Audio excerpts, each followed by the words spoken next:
Hey everybody, Chad here. We're going to talk about how to get a lot of stuff done, but not just you and you alone. Okay, at least two or more people. So you either have business partners or you have a small business and you have employees. So two or more. How do you get more stuff done when you have a team? And on that, okay, part two of this is going to be the greatest sin small businesses are making within this area of trying to accomplish a lot. I mean, why isn't this happening? Why isn't small businesses getting a lot of stuff done within their team?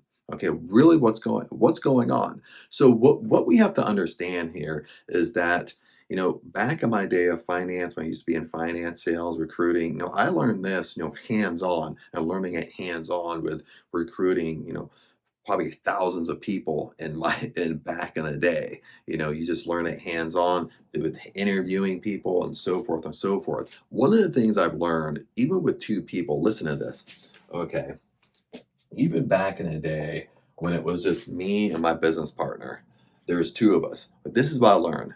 With two people can output about four times the work. Okay, why is that? Can output about four times the work. Okay, you would think like if you have two people, you would double the work. Okay, but there was two of us and we were quadrupling the work. Quadrupling, is that a word?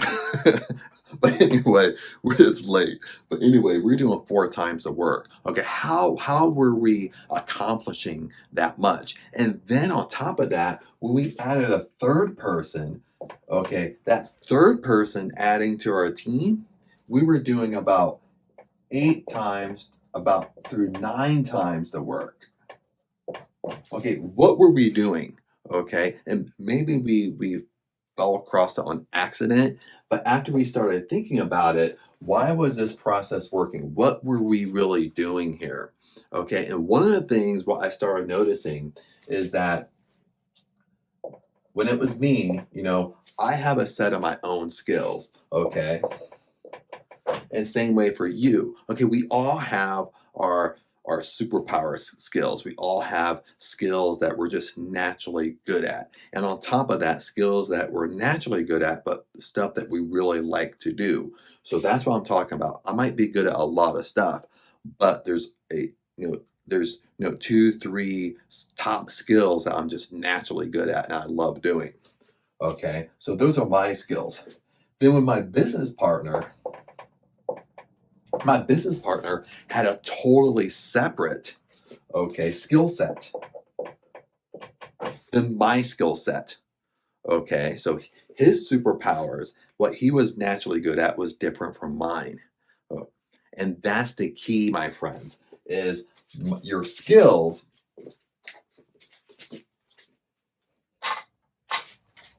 Your skills have to be different. I mean, it kind of makes sense. We know kind of all this stuff. Okay, we know that if my skills are different from my business partner's skills, well, that's why we were able to do four times the work. Because what I was really good at, my business partner wasn't. What he was really good at, I really wasn't. So we were able to quadruple the work, not double the work, but quadruple the work. Okay, and this was the same thing when we brought on a third person. Okay, when we brought on this third person, we made sure that third person had a different skill set, okay, than myself and my partner. So she had, a totally different superpower, totally different skills that she was really naturally good at. And besides it kind of just tripling our output of work, it actually went up about eight times and nine times our work. Okay. Now this maybe we kind of did by accident, but after we kind of, reassessed the kind of what was happening, that this is kind of what we came up with, is that it's because of our skills. And I mean, we like to say that, we were really good at hiring, you know what I mean? But it's the skills that you're looking for that we were looking for during the hiring process.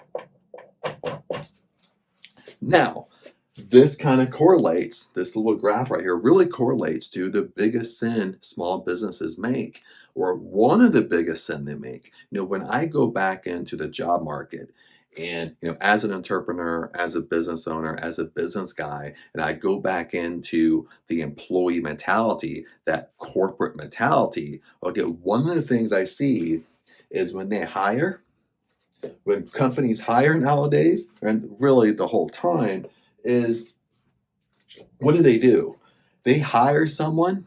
Okay, what's the biggest sin? Or not the biggest one, but one of them. What happens?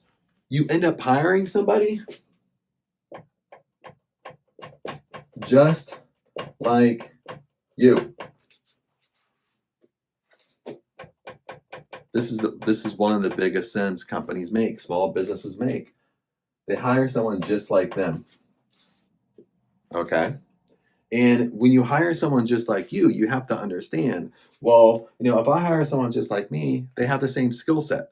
They have the same strengths, they have the same weaknesses. So when you hire people just like you, okay, you're not going to be able to do these numbers. This is when we hire someone just like you, there's only two of you, this is when you might only be able to double the output. You might not get 4 times the output. You might only get 2 times the output, or you might only get 1.5 output because you have someone just like you. So you're not going to get the same output as hiring a different skill set. And this is what I see across the board. Every time I interview, this is what I see. Okay, now again, when we look at this, okay, this is psychology. Okay, you might say, well, Chad, how does that relate to psychology? This is business psychology, this is human psychology. Human psychology is that we hang around people just like us. So when we have friends, our friends are just like us. Okay, my friends are just like Chad most of the time.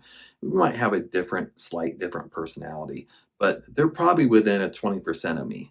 Okay, they're not too far off, or I wouldn't want to hang around them. And it's probably the same way with your friends. Your friends are just like you, or they're very close to just like you.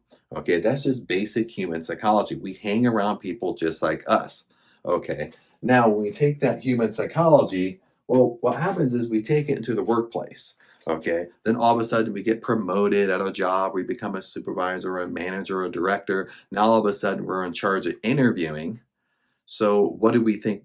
What do we think we do? Well, out of habit, when we choose our friends, we choose friends that just like us. So when we naturally hire people that's just like us. It seems like an oxymoron, but that's exactly what we do and exactly what businesses do. The corporate mentality, the employee mentality, they hire people just like them. Now, one of the things I found out just by interviewing stuff like that, they kind of hide behind a term, okay? And the term they kind of hide behind is that, well, Chad, you just don't fit into the company culture. Okay, so I write down company culture here. I mean, do you hear that? Well, you go to the interview and you say, well, we're just looking for someone that really fits into our culture. But really, what they're saying is, it's just a fancy word. It's really just a BS bullshit word, the company culture. Really, what they're saying is they want somebody just like them. Okay. So you hire someone just like you. You hire someone just like if you have a team of 20 people and you have a team of 20 Chads running around, okay, well, you're not going to even get these numbers because everybody has the same strengths and everybody has the same weaknesses. Okay, when I go and I've been on management teams, that's the biggest thing I see. You're on a 10-person management team and everybody is just like the leader, the leader of the team because he's hired everybody just like him. Okay. And it sounds crazy, but that's exactly what we do. And that's exactly what companies do. And that's exactly what the employee mentality does because it's just natural. It's natural to hire someone just like you because that's how we choose our friends. We hang out with people just like us or within a 10 to 20% of us. Okay. We do this with our friends. We're going to do it at work. Okay. What we have to understand is who we are in our personal life is who we are in our business life. Who we are in a one area of our life is who we are in all areas of our life. Okay. So if you want to do these numbers, even with two people, if you want to do these numbers, you want only two people, you're doing four times the work. Okay, and I mean four times the work, working a reasonable day. I don't mean you're working 12, 13, 14-hour days, you're not sleeping, not taking your lunches and baloney. Okay. I mean, you're still doing four times the work, the output, but you're taking your lunches, you're taking your breaks, you're getting your rest, you're doing a 7 to 8 hour day, and that's it. That's it, baby. Okay, you want to do these numbers? One of the thing is you have to get good at hiring. Okay, and the secret to hiring is you have to pick out the skill set that's missing from your team. You have to pick out people. If I was going to hire somebody, I'm going to pick out somebody different from me. I'm going to look for people. I'm going to look at, okay, what is my skill set? What do I really want to focus on? And that's going to kind of going to let me know who to kind of hire, because I'm going to re-examine my skill set, re-examine my superpowers, re-examine where my focus needs to be.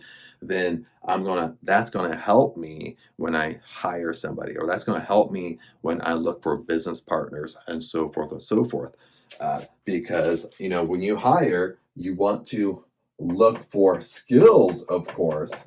You want to look for a skill set, of course, but you will really want to assess your team. If you work at a small business, even a large company, and you have a maybe you have a 10-person management team and you have to hire managers, you have to replace a manager. Well, what you have to do is you have to assess everybody on that team. You have to know what skills, what specific skills. You have to know everybody's superpower, what they bring to the table, not what they're doing all day long, but you really have to know their skill set, what they're bringing on. Because, a smart leader, a smart business, a smart, huge brand, okay, is going to go after everybody's strengths. Everybody's going to work to their strengths, and that's how you get this output. It's a different skill set, and it's playing for people's strengths. So when I interview, I'm going to really want to know your skills, but what are your strengths? What do you like doing? What do you love doing? If you get up and you go to work, okay, what makes you excited to go? Okay, if you're not excited to go to work,